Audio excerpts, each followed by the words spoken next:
구약 성경입니다. 오늘 구약 성경인데요. 우리 사무엘상 16장 6절에서 13절 말씀 보도록 하겠습니다.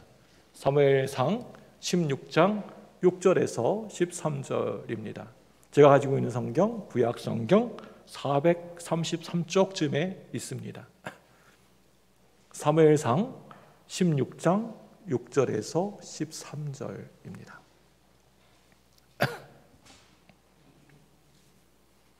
저희였으면 우리 서로 한 절씩 교독하도록 하겠습니다. 제가 6절 말씀 먼저 읽겠습니다. 그들이 오매 사무엘이 엘리압을 보고 마음에 이르기를 여호와의 기름 부으실 자가 과연 주님 앞에 있도다 하였더니 여호와께서 사무엘에게 이르시되 그의 용모와 키를 보지 말라. 내가 이미 그를 버렸노라. 내가 보는 것은 사람과 같이 아니하니 사람은 외모를 보거니와 나 여호와는 중심을 보느니라 하시더라. 이새가 아비나답을 불러 사무엘 앞에 지나가게 하매 사무엘이 이르되 이도 여호와께서 택하지 아니하셨느니라 하니 이새가 산마로 지나게 하매 사무엘이 이르되 이도 여호와께서 택하지 아니하셨느니라 하니라. 이새가 그의 아들 7을 다 사무엘 앞으로 지나가게 하나 사무엘이 이새에게 이르되 여호와께서 이들을 택하지 아니하셨느니라 하고 또 사무엘이 이새에게 이르되 내 아들들이 다 여기 있느냐. 이새가 이르되 아직 막내가 남았는데 그는 양을 지키나이다. 사무엘이 이새에게 이르되 사람을 보내어 그를 데려오라. 그가 여기 오기까지는 우리가 식사 자리에 앉지 아니하겠노라. 이에 사람을 보내어 그를 데려오매 그의 빛이 붉고 눈이 빼어나고 얼굴이 아름답더라. 여호와께서 이르시되 이가 크니 일어나 기름을 부으라 하시는지라. 사무엘이 기름 뿔병을 가져다가 그의 형제 중에서 그에게 부었더니 이날 이후로 다윗이 여호와의 영에게 크게 감동되니라. 사무엘이 떠나서 라마로 가니라. 아멘. 제가 볼 때 오늘 이 주일이 오미크론 코로나 확진이 제일 많은 것 같습니다. 그래서 자리가 많이 비어 있습니다. 제가 아는 분만 꽤 됩니다. 여러분, 이런 어려운 상황 가운데서도 늘 하나님의 인도하심과 하나님의 은혜를 바라보시면서 온전히 믿음의 길을 걸어가는 저와 여러분들 되기를 바랍니다. 우리 옆에 분에게 인사하겠습니다. 네, 잘 나오셨습니다. 일주일 만에 만나니까 반가워요? 반갑지 않으세요? 반갑죠? 이제 다른 분에게 인사하겠습니다. 은혜 많이 받으세요. 여러분은 참 대단하신 분입니다. 이 코로나 오미크론의 그 두려움을 뚫고 이 자리에 나오신 아주 대단한 분들이십니다. 이런 어려움 가운데 오신 분들에게 하나님께서 이 시간에 크신 은혜를 부어주실 줄로 믿습니다. 어떤 분이 죽은 개를, 자기가 키웠던 개가 죽었나 봅니다. 죽은 개를 안고 목사님을 어느 날 찾아왔다고 합니다. 목사님, 제가 키웠던 애완견이 개가 죽었습니다. 불쌍한 이 개의 장례식을 목사님이 치러주셨으면 너무나 감사하겠습니다. 그 얘기를 듣고 목사님이 하는 말이 그거 정말 안타까운 일이지만 사람이 아니고 개를 위해서는 장례식을 치러줄 수가 없습니다. 그러니까 그 개 주인이 봉투 하나를 주머니에서 만지작거리면서 목사님, 1,000만 원 헌금으로는 장례 헌금이 많이 모자라는 모양이군요. 한 500만 원 더 보태가지고 저 아랫마을에 있는 성당에라도 한번 가봐야 되겠군요. 목사님이 뭐 이렇게 1,000만 원, 500만 원이라고 하는 말을 듣고 갑자기 눈이 동그랗게 커져가지고 얼른 그 개를 이렇게 뺏어가지고 이렇게 죽은 개를 받아 안았습니다. 그러면서 하는 말이 왜 진작 이 개가 기독교인이라고 하는 것을 말씀하지 않으셨습니까? 하고 이렇게 그 개를 받아들였다고 합니다.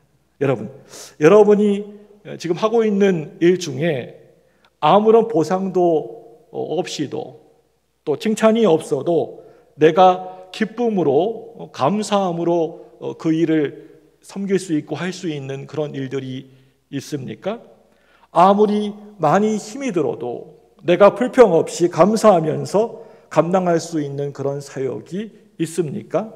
사역을 하면 할수록 막 힘이 생기는 일이 있으십니까? 이야기를 하고 또 해도 자꾸만 이야기하고 싶어지는 그런 일들이 있으십니까? 흔히들 그런 일을 은사라고 얘기합니다. 물론 좀 다른 차원이긴 하지만 이 말을 좀 다른 말로 하면 열정이라 할 수가 있습니다. 제가 이 시간 여러분들에게 정말 바라기는 저와 여러분들이 이 땅에 살아가시면서 예수님의 지상명령인 복음전도 사역에 귀하게 다들 쓰임 받으시기를 바랍니다. 하나님이 우리가 나아가서 복음을 전파하고 다른 사람들에게 전도하고 우리가 말씀을 전할 때 가장 그 일을 하나님께서는 기뻐하시고 좋아하십니다. 오늘 우리들이 함께 모여서 이렇게 예배 드리는 것처럼 예배 드리는 일에도 여러분 꼭 승리하시기를 바랍니다. 사랑하는 여러분들, 우리가 늘 행복 정말 내가 이 땅 살아가면서 세상 살아가면서 행복했으면 좋겠다. 우리가 늘 다들 많이들 얘기하는 게 행복이 무엇입니까? 행복은요, 누군가로부터 사랑을 받고 또 사랑하면서 사는 것입니다. 그런데 반대로 불행은 하나님으로부터 버림받은 것이고 행복은 쓰임을 받는 것입니다.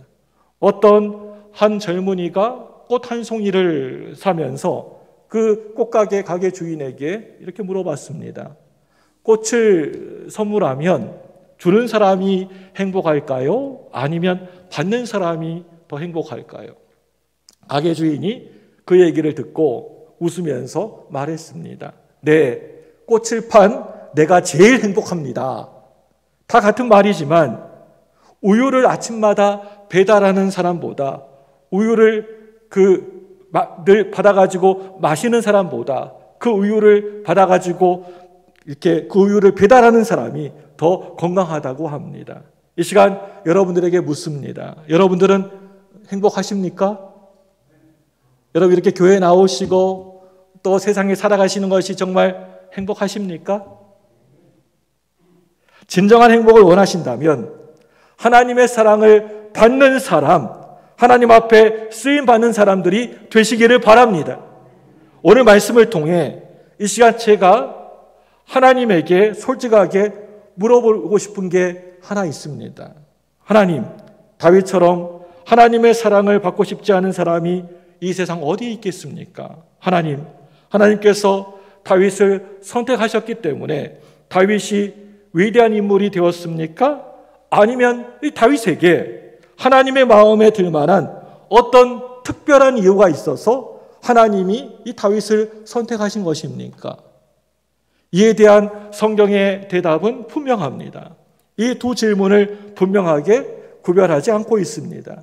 하나님은 지금까지 하나님의 마음에 합한 자를 버리신 적이 없으십니다. 아무리 악한 사람일지라도 하나님이 들어 쓰실 때 그 사람은 위대하게 귀하게 쓰임을 받을 수 있게 되는 것입니다. 인간이라고 하면 누구나 다 내가 쓰임받고 싶은 욕구들이 내 속에 다 있습니다. 이렇게 할 일이 있다라고 하는 것은, 쓰임을 받고 산다라고 하는 것은 어떻게 보면 정말 행복한 일입니다. 인간은 섬기기 위해서 태어났습니다. 뭘 섬깁니까? 먼저 위로 하나님을 섬기고 교회를 섬기고 세상을 섬기기 위하여서 태어난 존재입니다. 여러분 모두 하나님 앞에서 영광스러운 사역자가 되는 꿈을 꾸시기를 바랍니다. 바울은 이렇게 말을 했습니다. 디모데전서 1장 12절 말씀 같이 화면을 보겠습니다. 같이 읽습니다. 시작. 나를 하신 그리스도 예수 우리 주께 내가 감사함은 나를 중심되이 여겨 내게 직분을 맡기심이니 아멘.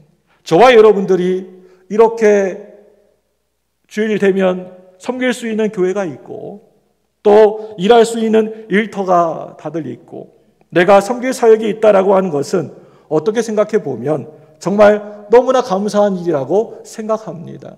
그런데 한 가지, 내가 사역자가 되었다라고 해서 다 하나님 앞에서 쓰임받는 것이 아니라고 하는 겁니다. 교회 사역은 무슨 지식이 많다고 해서 되는 것도 아닌 것 같고요. 내가 가진 돈, 물질이, 재산이 많다고 해서 되는 것도 아닌 것 같습니다. 더군다나 이름이 주어졌다고 해서 되는 일도 아니라고 하는 겁니다. 내가 집사가 되고 내가 장로가 되고 권사가 돼서 내가 더 주님의 일을 열심히 하고 섬기는 것도 아닌 것 같습니다. 내가 하나님 앞에서 쓰임받고 싶은 비전, 열정이 먼저 선행되어져야 하는 것입니다. 성경에 보면 참으로 유능한 사람인데도 불구하고 가차없이 버림받은 사람이 있고 무능한 사람인데도 크게 쓰임받는 사람들이 얼마든지 있습니다. 오늘 본문의 말씀은 버림받은 사람의 대표적인 인물로 사울이라는 사람을 오늘 말씀은 들고 있습니다. 그리고 쓰임받은 사람의 대표적인 인물로 다윗을 들고 있는 것을 볼 수가 있습니다. 오랜 후에 있었던 사도 바울의 설교 중에 이런 내용이 나옵니다. 우리 사도행전 13장 22절 말씀을 다 같이 읽습니다. 후에 보시고 읽습니다. 시작. 패하시고 다윗을 왕으로 세우시고 증언하여 이르시되 내가 이새의 아들 다윗을 만나니 내 마음에 맞는 사람이라 내 뜻을 다 이루리라 하시니라. 네, 이 사도 바울이 그 오래전에 있었던 다윗의 그 이야기를 지금 쓰임받고 있는 내용을 우리 바울이 다시 설교를 하고 있습니다. 하나님께서 누구를 패하셨습니까? 이 말씀 보니까 사울을 패하시고 다윗을 왕으로 세우셨다라고 하는 겁니다. 내가 그를 쓰겠다라고 하는 것입니다. 내가 다윗을 쓰겠다라고 하시는 것입니다. 하나님은 어떤 사람은 버리시고 또 어떤 사람을 또 들어 쓰십니까? 하나님은 잘나고 인물 좋고 똑똑한 사람, 많이 배운 사람만 그 사람 들어서 쓰실까요? 오늘 말씀을 보니까 하나님이 이 다윗을 쓰신 그 첫 번째 이유가 대단히 역설적인 이야기인 것 같지만 다윗이 약한 사람이었기 때문에, 너무나 연약한 사람이었기 때문에 하나님이 들어서 쓰셨다는 겁니다. 하나님은요, 강한 사람, 잘난 사람, 돈 많은 사람, 높은 자리에 있는 사람, 그런 사람이 아니라 바로 너무나도 약한 사람을 들어서 쓰신다라고 하는 것입니다. 저와 여러분들은 어떻습니까? 여러분들은 강한 사람입니까? 아니면 약한 사람입니까? 하나님은 약한 사람, 세상에서 힘없고 찌질한 사람을 들어 쓰신다라고 하는 것을 믿으시기를 바랍니다. 오늘 말씀 사무엘상 16장 말씀을 보시면 사무엘 선지자가 하나님의 말씀, 명령을 받게 됩니다. 그래서 이새라고 하는 사람의 집에 찾아가게 됩니다. 이새는 7명의 아들들과 함께 몸을 성결하게 하고 주의 종 이 사무엘 선지자를 기다리고 그 앞에 이제 오게 되니까 서게 됩니다. 그런데 오늘 말씀을 여러분 자세히 보시면 어떻습니까? 그 7명의 아들들이 다 지나가도록 하나님의 응답은 내가 택하지 않았노라 라고 하는 그 말이었습니다.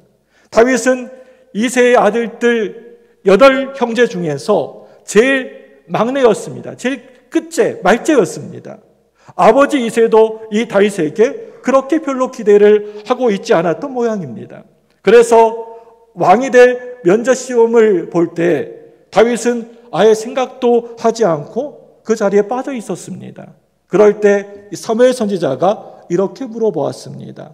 네 아들이 다 여기에 있느냐? 모두 다 있느냐? 이새의 대답이 사무엘상 16장 11절 말씀에 기록이 되어져 있습니다. 우리 다 같이 우리 사무엘상 16장 11절 같이 읽습니다. 시작. 또 사무엘이 이새에게 이르되 내 아들들이 다 여기 있느냐? 이새가 이르되 아직 막내가 남았는데 그는 양을 지키나이다. 사무엘이 이새에게 이르되 사람을 보내어 그를 데려오라. 그가 여기 오기까지는 우리가 식사 자리에 앉지 아니하겠노라. 아멘. 이 말씀 보시기 바랍니다. 아직 막내가 남아 있는데 그는 양을 지키나이다 라고 되어 있습니다. 여기에서 막내라고 하는 말은 단순하게 형제의 순서상, 형제의 서열상 막내라고 하는 말이 결코 아닙니다.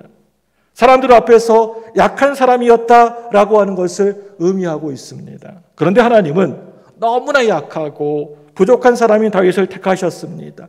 약한 사람을 택하셨다라고 하는 겁니다. 세상은 늘 잘난 사람, 강한 사람 순으로 선택을 하는 것을 보게 됩니다. 그런데 하나님은 어떻게 보면 제일 보잘것도 없는 하찮게 보이는 그런 막내를 선택하셨습니다. 오늘 말씀을 볼 때 그렇구나. 하나님의 기준과 사람의 기준은 같지가 않구나. 하나님의 뜻과 사람의 뜻이 완전 달랐다는 겁니다. 여러분들은 하나님 앞에서 정말 쓰임받기를 바라시고 원하십니까? 그렇다면 자기 자신이 너무나 약하고 부족한 막내라고 하는 것을 바로 똑바로 여러분이 아셔야 됩니다. 하나님은 교만한 자를 대적하시고 약한 자, 부족한 자를, 그런 사람을 불러 사용하십니다. 사울 임금이 버림받은 이유가 바로 여기에 있습니다. 사울은 자기 자신의 한계를 잘 몰랐습니다. 왕이 되면 제사장이 하는 제사까지 다 자기가 집례할 수 있을 거라고 생각을 했습니다. 그리고 갈멜산에는 자신을 위하여서 승전 기념일을 세웁니다. 그래서 교만한 사울 임금을 버릴 수밖에 없었습니다. 오늘 말씀 11절 말씀 다시 한번 읽어보겠습니다. 11절 시작. 또 사무엘이 이사야에게 이르되 내 아들들이 다 여기 있느냐?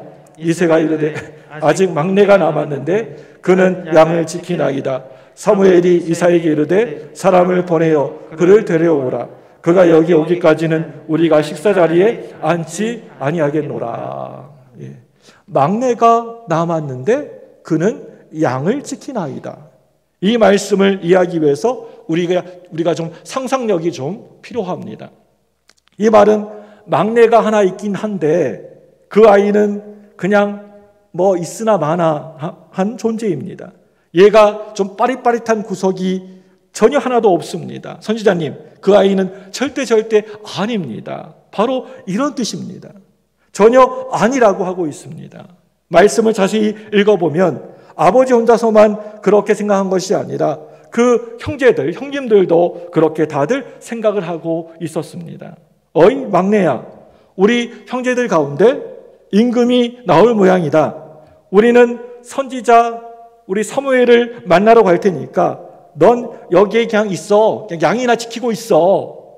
여러분, 한 걸음 더 나아가서 아버지와 형님들만 그렇게 생각한 것이 아니라 다윗 자신도 마찬가지로 그렇게 생각을 하고 있었습니다. 분명 난 아니야. 난 약한 사람이야. 나는 심부름이나 해야지.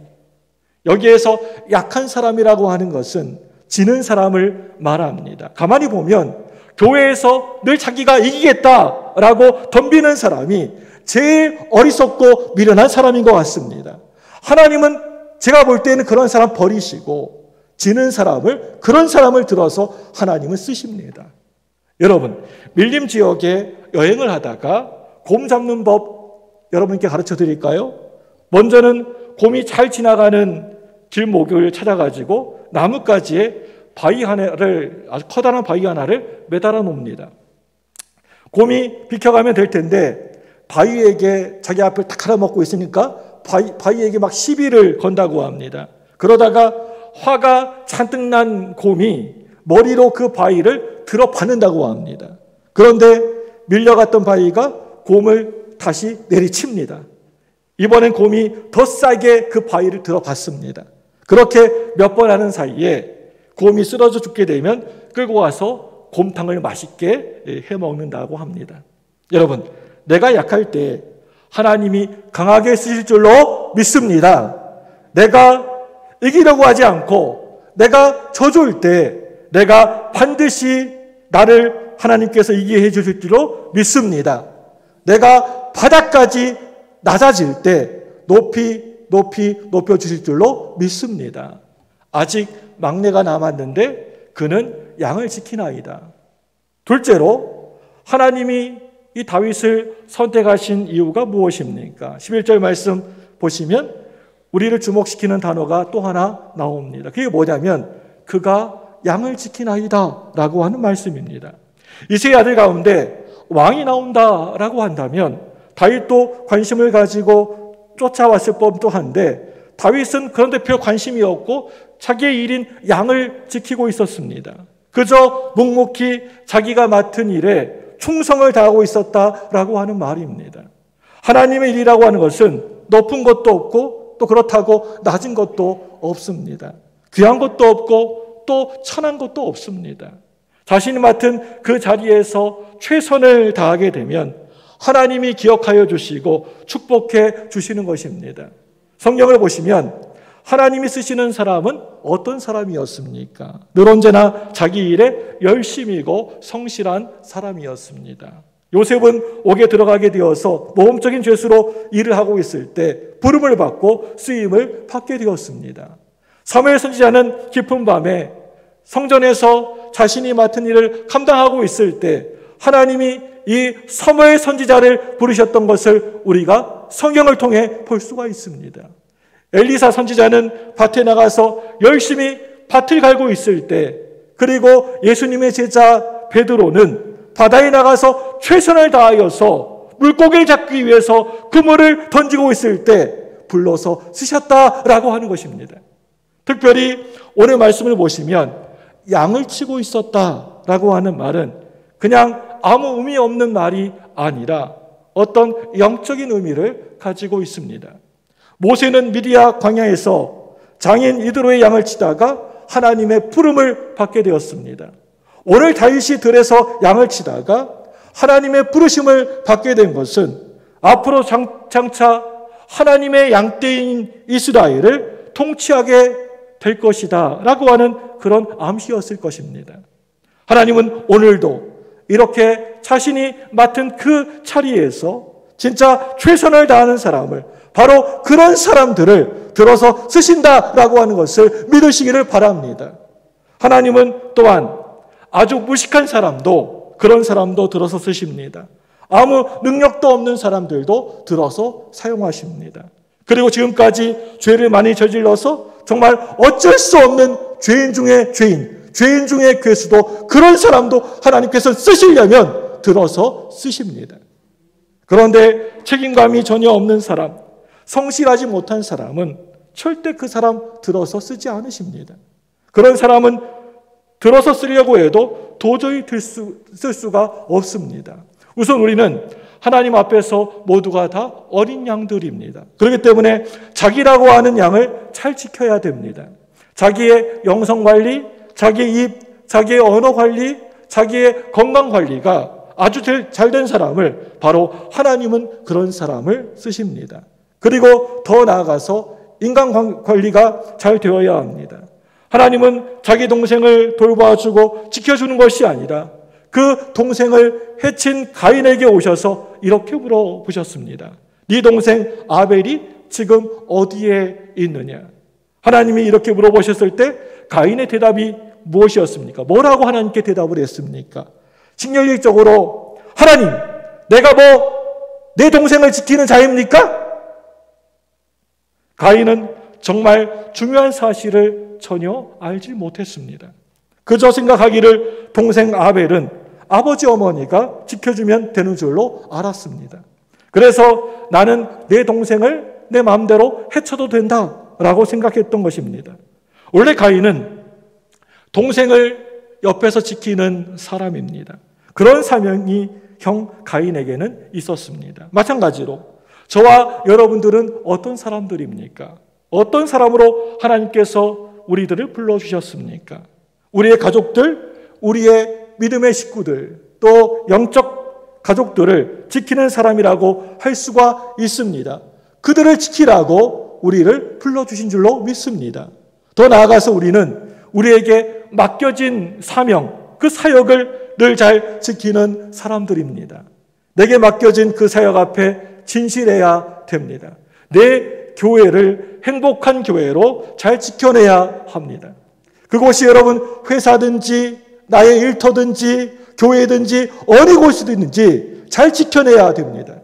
첫째로는요, 믿고 사람을 맡길 수 있어야 되는 것이고, 둘째로는요, 돈을 믿고 맡길 수가 있어야 됩니다. 여기에서 불합격 당한 자는 하나님 앞에서도 불합격입니다. 여러분, 하나님의 심판대 앞에서 심판의 그 기준이 여러분 뭔지 아십니까? 그건 너에게 맡겨준 작은 그 일을 네가 충성했느냐라고 하는 것이 심판의 기준입니다. 그래서 훗날에 주님 앞에 섰을 때 착하고 충성된 종이라고 이렇게 하지 않습니까? 그 반대로 악하고 게으른 종이라고 하나님께 말을 듣지 않습니까? 바로 여기에 다윗이 하나님으로부터 쓰임받는 이유가 있는 것입니다. 그가 양을 지키나이다. 그가 양을 지키나이다. 형님들이 다 떠나간 그 자리에서 혼자서 양을 묵묵히 지키고 있었습니다. 마찬가지로 여러분, 이제부터서라도 그저 교회만 시간 되면 왔다 갔다 하는 것이 아니라 예배만 1시간 다 끝나면 쏠새같이 집으로 달려가는 것이 아니라 우리 교회 구석구석에 사역의 빈자리가 어디 없나라고 한번 열심히 여러분 찾아보시기 바랍니다. 아직 하지 않았지만 찬양대 자리도 많이 비어 있습니다. 교회 와서 문을 열고 들어오자마자 교회가 은혜가 없다느니 또 사랑이 없다느니 교인들에게 전혀 관심이 없다느니 그런 말 좀 하지 마시고 맨날 입만 벌리면 말만 하면 투덜투덜거리면서 불평하고 불만만 하지 마시고 바로 저와 여러분들이 내가 그 자리를 꼭 지키시기를 바랍니다. 내가 그 자리 빈자리를 지키면 되는 것입니다. 그럴 때 하나님이 반드시 은혜를 주시고 축복해 주실 줄로 믿으시기를 바랍니다. 우리 교회는 해야 될 일들이 너무나 많습니다. 주일학교를 보면 우리 교사들도 많이 부족하고 또 예배 안내 위원들, 또 차량 안내, 예배 봉사, 여러 헌신해야 될 일들, 우리 교회 구석구석 너무나 빈자리들이 너무나 많이 있다라고 하는 것입니다. 난 너무 나이가 많아가지고 이제 70 넘었으니까 나이가 많아서 허리가 아프고 다리가 아프고 건강이 좋지 않아서 나보다는 튼튼한 건강한 김집사, 박집사, 최권사가 일해야 돼. 이제 제발 그런 말 좀 하지 마시기 바랍니다. 여러분들이 바로 그 자리를 여러분이 채우시길 바랍니다. 그럴 때 하나님이 기뻐하실 줄로 믿습니다. 그럴 때 우리 교회가 이제 곧 있으면 조만간에 크게 부흥될 줄로 믿습니다. 하나님의 일은 입으로 말로 하는 것이 아니고 하자 하는 구호로 끝나는 것이 아니라 행동으로 나의 몸으로 실천해야 되는 것입니다. 이제 셋째로 하나님이 다윗을 선택하셨던 가장 분명하고도 확실한 이유가 오늘 말씀 16장 7절 말씀에 나옵니다. 우리 사무엘상 16장 7절 우리 화면을 보고 같이 읽습니다. 시작. 여호와께서 사무엘에게 이르시되 그의 용모와 키를 보지 말라.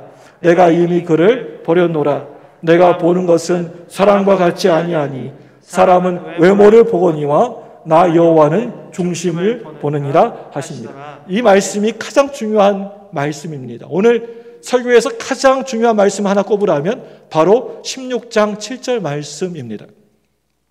아주 더운 여름날이었습니다. 배꼽티를 입고 교회에 나오는 청년을 뭐라고 너 왜 그렇게 배꼽티 입고 교회 나오냐? 너 그렇게 복장이 뭐냐? 라고 뭐라고 나무랬더니 그 청년이 하는 말이 하나님은 중심을 보신다 라고 했다고 합니다. 오늘날 우리 시대는 겉으로 보이는 외모를 날씬하게 보이고 아름답게 보이기 위해서 거의 자기의 생명까지 목숨까지 다 거는 것 같습니다. 각종 비싼 화장품들, 성형수술, 심지어는 턱을 이쪽에서 둘러가지고 깎는 양악수술까지 마다하지 않고 있는 것을 보게 됩니다. 물론 하나님이 나에게 주신 몸을 어느 정도 건강하고 아름답게 지키는 일은 좋은 일이라고 생각됩니다.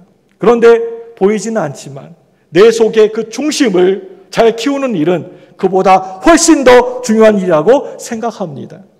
이새의 7명의 그 아들들을 다 거절하신 하나님은 다윗의 그 중심을 보셨습니다.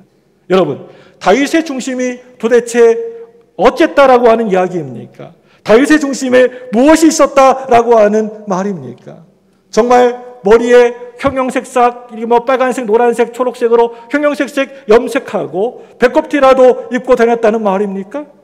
오늘 말씀 한 장을 넘겨보시면 사무엘상 17장 말씀이 펼쳐집니다. 그 17장 말씀 무슨 내용입니까? 어떤 말씀입니까? 이 사무엘상 17장 말씀을 보시면 동서고금 남녀노소 모든 사람의 손에 땀을 쥐게 만드는 멋진 다큐멘터리 같은 장면이 나오는 것을 보게 됩니다. 그게 뭡니까? 하나님을 모독하고 욕하는 블레셋의 장군 거인 골리앗 앞에서 다들 모두 다 주눅 들고 있었을 때, 도망갈 궁리만 하고 있었을 때 어린 꼬마 다윗이 나타나서 사울 임금에게 이렇게 말을 합니다. 뭐라고 얘기하는지 한번 볼까요? 사무엘상 17장 37절 말씀입니다. 다 같이 화면을 보고 있습니다. 시작. 또 다윗이 이르되 여호와께서 나를 사자의 발톱과 곰의 발톱에서 건져내셨은즉 나를 이 블레셋 사람의 손에서라도 건져내시리이다. 사울이 가라, 여호와께서 너와 함께 계시기를 원하노라. 아멘. 여러분, 이 말씀 보시면 나 정도의 이러한 용맹이면 해볼만 합니다가 절대 아닙니다. 그렇게 하지 않았습니다. 내가 용감하고勇망하기 때문에 내가 해도 가능할 것 같습니다 라고 그렇게 얘기한 것이 아니었습니다. 하나님이 다 하실 것이라고 담대하게 다윗이 말을 하고 있습니다. 하나님이 사람의 눈에는 다른 것 보이지 않고 하나님만 보입니다. 세상의 사람들, 세상에 있는 물질, 세상 것들 바라보지 않고 오직 하나님만 보이게 되는 것입니다.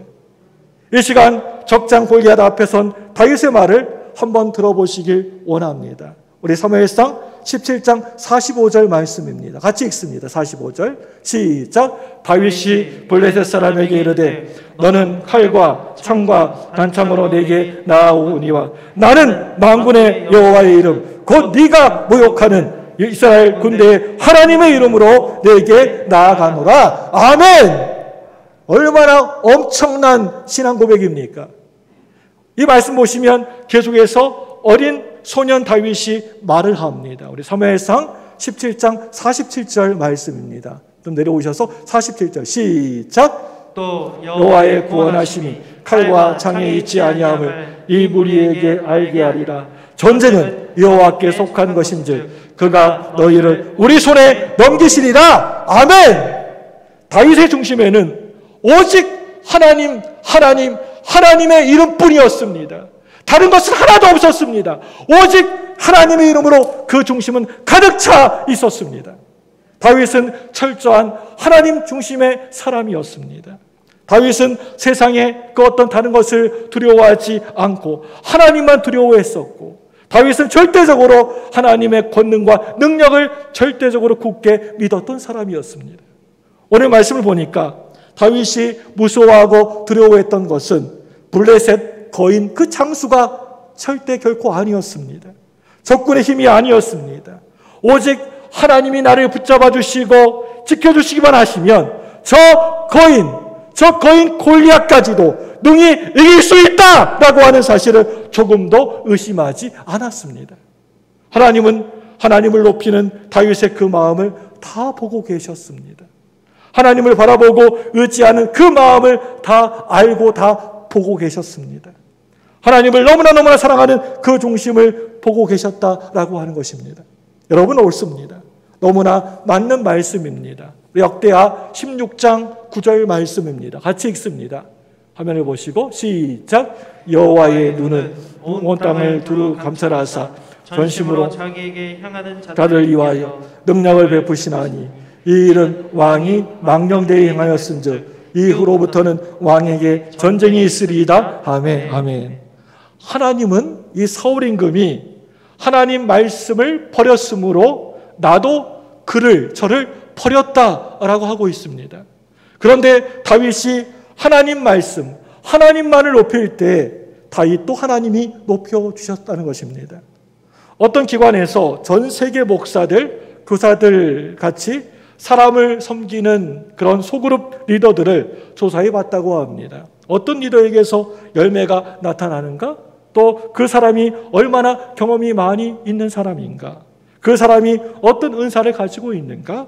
그 사람이 얼마만큼 정보와 지식을 가지고 있는가? 이런 것은 전혀 아무런 상관이 없다는 것입니다. 조사해 봤더니 그건 아무런 영향도 미치지 않고 아무런 힘도 못 쓴다는 것입니다. 더 나은 하나님과의 관계, 더 나은 사람들과의 관계, 더 강력한 하나님의 임재를 경험하기 위해서 정말 힘쓰고 애쓰는 사람들을 통하여서 열매가 나타나더라라고 하는 것입니다. 여러분, 그렇습니다. 하나님의 사람은 하나님의 능력으로 일하는 것입니다. 내 힘, 내 경험, 내 능력으로 일하는 것이 아니라 하나님이 능력으로, 하나님이 주시는 힘으로 일하는 것입니다. 저와 여러분들에게 이 시간 강력한 성령님의 기름 부으심이 넘쳐나시기를 기대합니다. 그렇기 때문에 이제 넷째로 하나님은 성령에 감동된 사람을 쓰신다는 것입니다. 오늘 말씀 마지막 절 사무엘상 16장 13절 말씀을 보시면 다윗이 사무엘 선지자로부터 기름 부음을 받고 난 다음에 뭐라고 하고 있습니까? 우리 사무엘상 16장 13절 같이 읽습니다. 읽어볼까요? 시작. 사무엘이 기름불병을 가져다가 그의 형제 중에서 그에게 부었더니 이날 이후로 다윗이 여호와의 영에게 크게 감동되니라. 사무엘이 떠나서 라마로 가니라. 아멘. 여러분, 이 말씀 보시면 어떻게 되고 있습니까? 뭐라고 말씀하고 있습니까? 이날 이후로 다윗이 뭐가 감동이 되었어요? 크게요? 여호와의 영이 크게 감동되었다. 성령이 크게 감동되었다라고 하고 있습니다. 이 말은 하나님의 성령이 다윗과 함께 했다는 말입니다. 그런데 반대로 우리 사무엘상 18장 10절 말씀 보시면 뭐라고 하고 있습니까? 우리 사무엘상 18장 10절 말씀입니다. 같이 읽습니다. 시작. 그 이튿날 하나님께서 부리시는 악령이 사울에게 힘있게 내리매 그가 집 안에서 정신없이 떠들어대므로 다윗이 평일과 같이 손으로 수금을 타는데 그때 사울의 손에 창이 있는지라. 반대로 사울은 어땠습니까? 하나님의 성령이 사울에게서 떠나버리고 이제는 아주 악한 영이 그에게 임하게 되었다라고 하고 있습니다. 옛날 번역 성경에는 악신이 사울에게 힘있게 내림에 그가 집 가운데에서 야료하는 자가 되었다라고 하고 있습니다. 옛날 우리 개역 성경에는 그렇게 나와 있습니다. 야료하는 자가 되었다. 여기에서 야료라고 하는 말은 아무 이유도 없이 생트집을 잡고 사람을 괴롭히는 것을 말하는 것입니다. 그게 야료하는 자라는 뜻입니다. 이미 하나님으로부터 사람으로부터 버림을 받게 된 것입니다. 악한 귀신에게 사람이 붙잡히게 되면 그 사람이 여러분 어떻게 될까요? 악한 귀신의 종이 되는 것이고 성령이 감동하게 되면 그 사람은 성령의 사람이 되는 것입니다. 이 사실을 너무나 잘 알고 있었던 다윗은 하나님께 눈물로 엎드려 기도하는 가운데 이런 고백을 하고 있습니다. 시편 51편 11절 말씀입니다. 같이 읽습니다. 시작. 나를 주 앞에서 쫓아내지 마시고 주의 성령을 내게서 거두지 마소서. 여러분들도 이런 기도 해본 적 있습니까? 주여 주의 성령을 내게서 거두지 마옵소서. 이 다윗의 기도입니다. 이렇게 다윗은 궁궐에서 쫓겨나는 것보다 하나님 앞에서 쫓겨나는 것을 더 두려워했습니다. 다윗은 자신의 왕관을 거두어가는 것보다 성령을 내게서 거두어가는 것을 더 두려워했다는 것입니다. 내 재물과 권세를 다 빼앗기는 것보다 하나님의 은혜를 빼앗기는 것이 더 두려운 줄로 알고 살았습니다. 다섯째로 하나님 앞에 쓰임받는 사람은요, 치러야 될 대가를 두려워하지 않는 사람입니다. 다윗은 지도자로서 하나님 앞에 쓰임받기까지 당당히 그 숱한 그 어려운 대가들을 지불할 줄 알았던 사람이었습니다. 다윗은 그냥 편하게 가만히 있으니까 그냥 저절로 왕이 된 것이 아니었습니다. 수많은 대가를 지불하고 왕의 자리까지 올라가게 된 것입니다. 다윗은 하나님의 부르심을 받고 이 일로 인하여서 사울 임금의 시기를 받게 되어서 쫓겨다녀야만 했었던 고통스러운 그 긴 훈련의 시간들을 불평하거나 원망하지 않았습니다. 그 어디에도 원망과 불평의 그런 말은 한마디도 없습니다. 어느 날 갑자기 사울에게서 여호와의 신은 떠나고 참으로 악한 신이 사울을 괴롭히게 됩니다. 어릴 때 귀신을 쫓아내는 음악가를 찾게 되었는데 이때부터 다윗은 이 왕궁에 들어와서 살게 됩니다. 그런데 그 일은 그냥 우연하게 저절로 일어난 일이 아니었습니다. 다윗은 왕궁에 들어가서 임금이 하는 일을 어릴 때부터 배우도록 하나님이 다윗을 이런 식으로 인도해 주셨던 것입니다. 여러분, 이 사실을 누가 알았겠습니까? 사울 임금의 마음을 받은 다윗은 임금으로 기름 부음을 받고 나중에 정식적으로 왕이 되기까지 자그만치 15년 동안이나 이것저것 쫓겨다니게 됩니다. 도망치고 거의 이렇게 사울의 그런 추격을 피해서 늘 도망치는 도망자 신세가 되었습니다. 때로는 엔게디 동굴 속으로, 때로는 이웃나라 블레셋과 가드왕 아기스에게로, 팔레스타인 산지 평야 사막 구석구석 사울의 군대를 피하여서 도망을 다녔지만 그것이 도망다닌 생활이 아니라 강한 사람으로 훈련받게 되었다. 하나님의 굳건한 믿음의 사람으로 훈련받게 되었다라고 하는 사실을 알고 계시는 분은 오직 하나님 한 분뿐이셨다라고 하는 것입니다. 모든 일을 이렇게 세밀하게 계획하시고 인도하시는 분은 하나님뿐이라고 하는 것을 여러분 믿으시기를 바랍니다. 하나님은 만세 전부터 우리의 모든 것들을 다 계획하시고 인도해 주시는 분인 줄로 믿습니다. 이러한 생활 가운데서도 성경을 보게 되면 너무나 분명하고 똑똑히 기록되어져 있는 우리의 주목을 끄는 단어가 바로 이 말씀입니다. 우리 사무엘상 16장 18절 말씀 함께 볼까요? 같이 보겠습니다. 시작. 소년 중 한 사람이 대답하여 이르되 내가 베들레헴 사람 이새의 아들을 본즉 수금을 탈 줄 알고 용기와 무용과 구변이 있는 준수한 자라 여호와께서 그와 함께 계시더이다 하니라. 아멘. 여호와께서 그와 함께 계시더라. 아멘. 제가 우리 교회에 있는 우리 청년들과 중고등부 학생들에게 이 시간 교훈하고 싶습니다. 대가를 지불한 사람만이 결국에는 성공한다라고 하는 겁니다. 성공은 아무것도 안 하고 가만히 앉아있는 사람에게 절대 그 사람에게 찾아오지 않습니다. 옛날에 저희들 공부할 때 했던 말이 있습니다. 지금 잠을 자면 꿈을 꾸지만 지금 공부하면 꿈을 이룬다. 공부할 때 고통은 잠깐이지만 못 배운 고통은 평생이다. 성공이 아무에게나 찾아오는 것이 아니다. 대가를 지불한 사람만에게만 찾아온다. 이런 훈련 과정을 통하여서 신앙과 인격이 무르익은 사람을 하나님이 바로 그 사람을 기뻐 쓰십니다. 김치가 맛을 제대로 내려고 하면 배추가 5번 죽는 과정을 거친다고 합니다. 저도 잘 몰랐는데 우연찮게 이렇게 어떻게 TV를 봤는데 5번 배추가 죽어야지 맛좋은 김치로 탄생한다고 합니다. 배추가 땅에서 뽑힐 때 1번 죽습니다. 그리고 물로 잘 씻은 다음에 통배추의 배를 갈라가지고 또 죽입니다. 소금에 절여가지고 소금을 절여가지고 또 1번 죽입니다. 매운 고춧가루 짠 젓갈에 절여지면서 다시 1번 죽습니다. 마지막으로 장독에 담겨서 땅에 묻혀 마지막 죽음을 경험하게 됩니다. 총 5번을 죽어야지 배추가 맛 좋은 김장이 된다고 합니다. 그럴 때 그때서야 김치는 제맛을 낸다고 합니다. 우리 예수 믿는 사람들도 이런 배추와 같이 자기 죽음의 경험이 없이는 절대 제맛을 제대로 낼 수가 없습니다.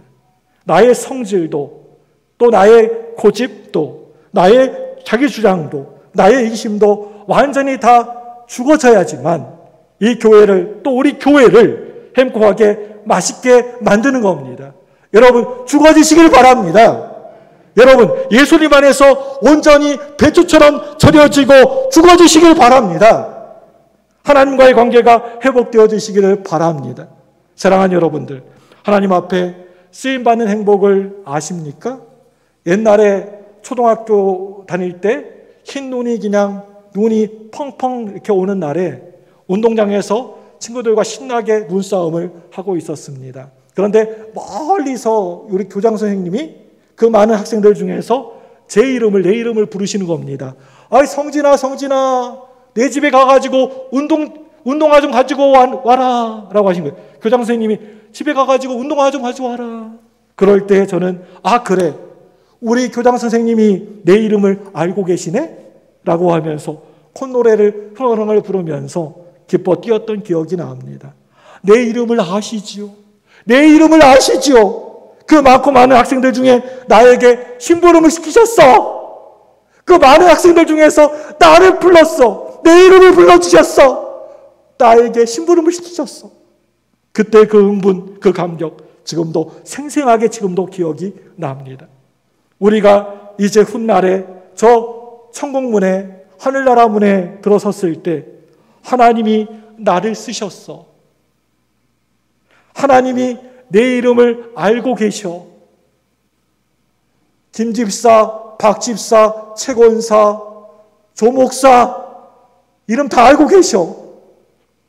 하나님이 내 이름을 부르셔.